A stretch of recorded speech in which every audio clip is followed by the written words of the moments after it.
Guddida nabadgelyada gobolka Togdheer oo maanta shir jiraad ku qabtay xarunta maamulka gobolka Togdheer ayaa ka hadlay mudaharaadyada labadii casho u dambeeyay ka socday magaalada Burco kuwaasi oo looga soo horjeeday xadhigga Cornel Dolaal oo maxkamadda militariga ku xukuntay 2 sano oo xadhigga. Guddida ayaa ku baaqay in la ilaaliyo nabadgelyada gobolka waxayna sheegeen in mudaharaadyadaasi loo xidhay dhalinyaro aan cayimin tiradooda. Barasaabka gobolka Togdheer Maxamed Diriye Xayd, maayirka degmada Burco Ustaad Maxamed Muraad, taliyaha qaybta booliska ee gobolka Togdheer iyo bandulaha qaybta 12aad ee ciidanka qaranka oo warbaahinta la hadlay ayaa ku baaqay nabadgelyada la ilaaliyo.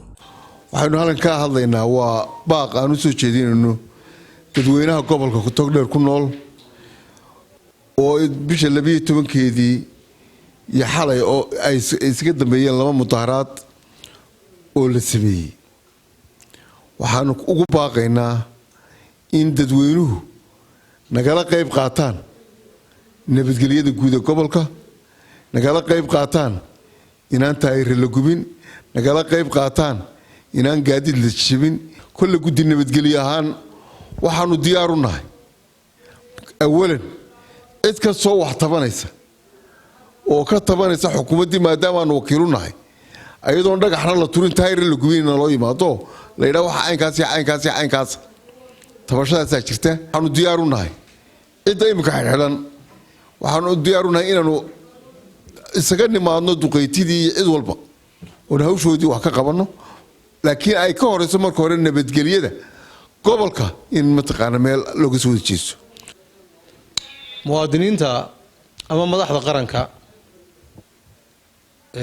horena waa loo xidhay waana la xidhi doonaa, laakiin muhiimaddu waxa weeye nabadgelyada gobolka iyo degmada inaynu ilaalinaa fiican annagoo mar walba dadkayaga u turayna oo jecel inaan dhibaato xaggeeya ka soo gaarin ama xagga dawladda aan dhibaato ka soo gaarin, haddana inaan nabadgelyada iyo nidaamka iyo xasiloonida aanu ilaalinaa waa nagu waajib weeye.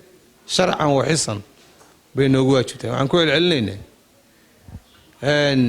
kiiska Hargeysa ka jira iyo ninka odayga ah iyo nabadgelyada Burco waa kala laba shay weeye. nabadgelyada Burco anaga ka mas'uula inaanu ilaalinaa sida aan sheegay way waajib noogu tahay. waxaan ku celcelinaynaa dhalinyarada iyo mutacalimiinta gobolka inaanay mar dambe dhicin iyo haweenka inaanay mar dambe dhicin in mudaharaad iyo fawdo magaalada bartankeeda ama magaalada Burco ay ka dhacdo. nabadgelyada ana kulay ka mas'uula hawshan yar loo tileeyo ninka xidhan. markii hore gabdho ayaa soo galay meesha aan badnayn oo ilaa 20 hawsha ayada iyo joojinteeda iyo amar diidada iyo hawsha ay sameeyeen la ajligeenu qabanay ee cajaladu halka ka sii bilaabantay. kullay imika xalay oo kale mudaharaadkii dhacay daada waxa ugu badan waa 27 jir weey iyo wixii ka hooseeya 15 jir 20 jir waxa weey waa isku age weey waaha. waxaan leeyahay nabadgelyada Burco ayay u dantahay. dadweynaha waxaan ka codsanayaa inaan kullay gaadiid waxaan badnayn baa la jabiyey. dadka duca meelaha maartay ka soo sida igu maqaalay inay dad waaweyn ku jiraan. dadka waaweyn ha noo yimaadaan oo guddiga nabadgelyada ha u yimaadaan waxay tabanayaan ha sheegaan, laakiin se in dhalinyaro yar waxaan leeyahay odayaashu oo caqli celiyaan muxuu ahaa dhalinyartu waxay tabanaysana ha u sheegaan gobolka. magaalada yeena iska jijabin, yeena laamida taayir ku gubin, yeena noqonin in jidka la xidho. khayrka lahaa waa bishii barakaysnayd, waa bishii cibaadada, waa bishii xasanaadka iyo sadaqaadka iyo waxa weeyaan waxa wanaagsan iyo asxaan baynaska laga shaqeynayo maaha bishii sharka maaha. mudaharad horena kama jirin, dhib horena may oolin.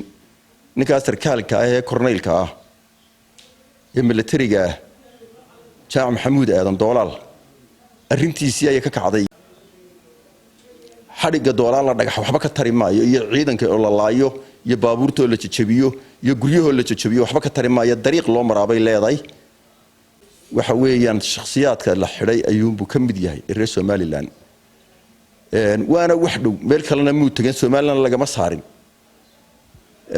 waxa weeyaan tan aan ixtiraamno wixii taa dhaafsiisan ee kalena dariiqay leedahay baynu u maraynaa Shaafici Maxamed Ibraahim telefishinka caalamiga ah ee Somali Cable magaalada Burco xarunta gobolka Togdheer